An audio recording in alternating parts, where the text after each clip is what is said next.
Minerals को अच्छे तरीके से समझेंगे पूरे डिटेल में, क्योंकि मिनरल्स भी हमारे बॉडी के लिए जो है बहुत ही जरूरी होते हैं, बहुत ही आवश्यक होते हैं।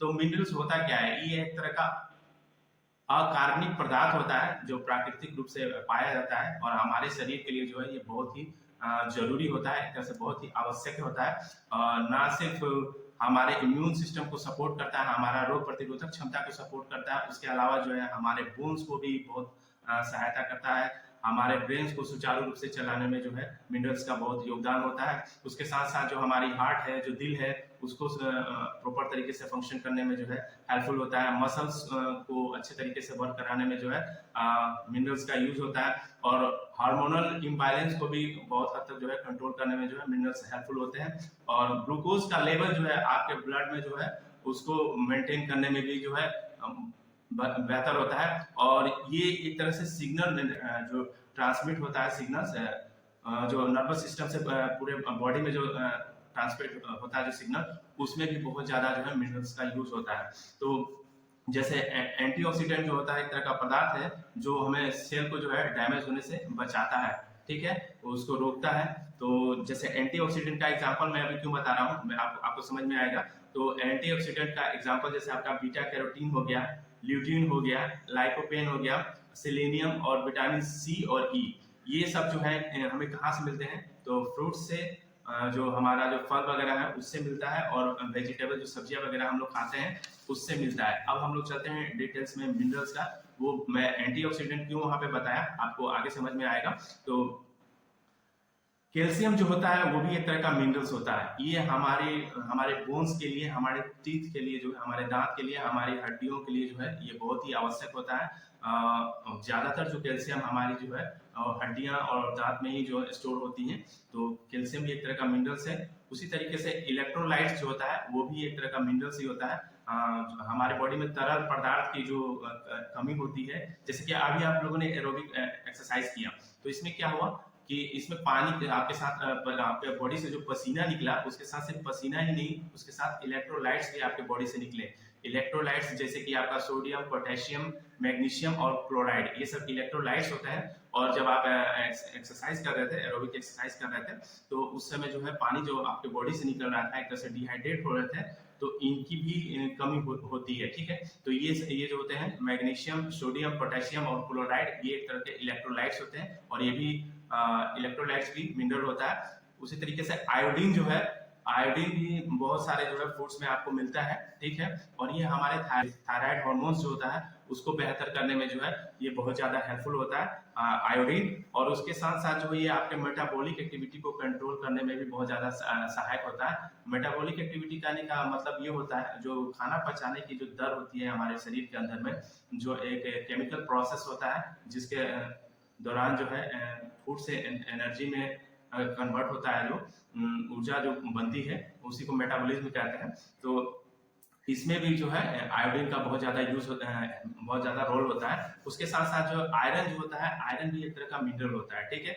आयरन जो है ये जैसे आपके ब्लड में जो हीमोग्लोबिन होता है उसमें भी आयरन होता है, ठीक है। तो आयरन बेसिकली करता क्या है, जो ब्लड में जो हीमोग्लोबिन है तो उसमें जो आयरन होता है वो क्या करता है कि ट्रांसपोर्ट का काम करता है। ऑक्सीजन जो लंग्स से जो है, जैसे आप लोग एरोबिक एक्सरसाइज कर रहे थे, तो ऑक्सीजन को लंग्स से लेके और जो टिश्यूज जो होते हैं, जो उत्तक होते हैं, वहां तक जो है ऑक्सीजन को सही तरीके से पहुंचाने का काम जो है उसमें हीमोग्लोबिन जो होता है वो ऑक्सीजन को अपने साथ कैरी करता है और लेके आपके टिश्यूज तक, आपके सेल्स तक जाता है।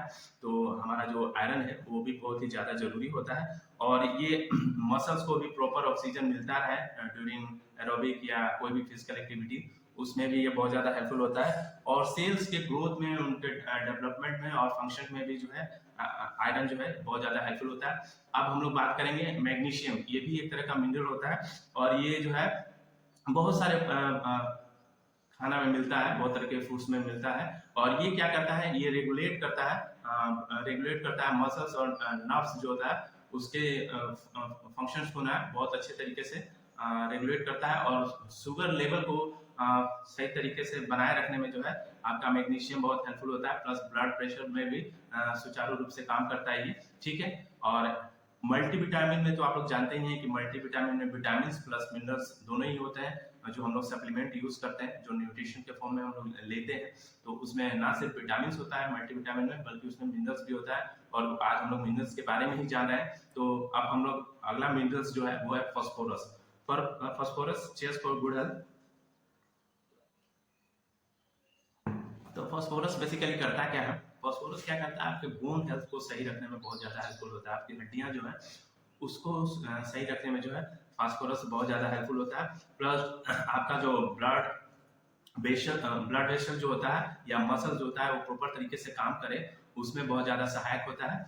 और अब एक और मिनरल के बारे में जानेंगे, वो है पोटेशियम। पोटेशियम क्या करता है कि ये सेल्स, नर्व्स एंड मसल्स को अच्छे तरीके से, जो सेल जो कोशिकाएं होती है, नर्व्स जो तंत्रिका तंत्र होती है, या आपका जो मसल्स जो होता है, उसको अच्छे तरीके से काम करने में जो है पोटेशियम बहुत ज्यादा हेल्पफुल होता है। और ये क्या करता है कि अब जैसे कि आपका हार्ट क्या करता है, सिस्टोल और डायस्टोल, मेन बेसिकली हार्ट का दिल का जो फंक्शन होता है, सिकुड़ना और फैलना, जिसको हम लोग कंस्ट्रक्शन और रिलैक्सेशन भी कहते हैं। तो ऐसे इसमें भी बहुत ज्यादा जो है पोटेशियम जो है हेल्पफुल होता है। वो एक तरह से हार्ट को भी उसके काम में बहुत ज्यादा सपोर्ट करता है। और एक और मिनरल्स के बारे में हम लोग जानते हैं, वो है सिलीनियम। सिलीनियम क्या होता है? ये इंपॉर्टेंट होता है फॉर रिप्रोडक्शन। ठीक है, रिप्रोडक्शन की जो प्रोसेस होती है उसमें सिलीनियम का बहुत ज्यादा योगदान होता है हमारे बॉडी के अंदर में।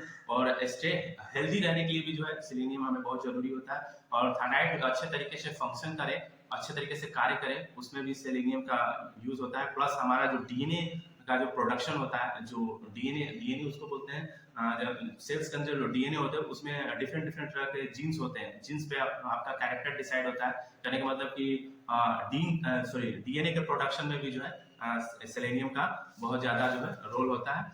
और ये क्या करता है कि जैसे हमारे बॉडी में बहुत सारे फ्री रेडिकल्स मूव कर रहे होते हैं जो हमारे सेल्स को डैमेज करते हैं।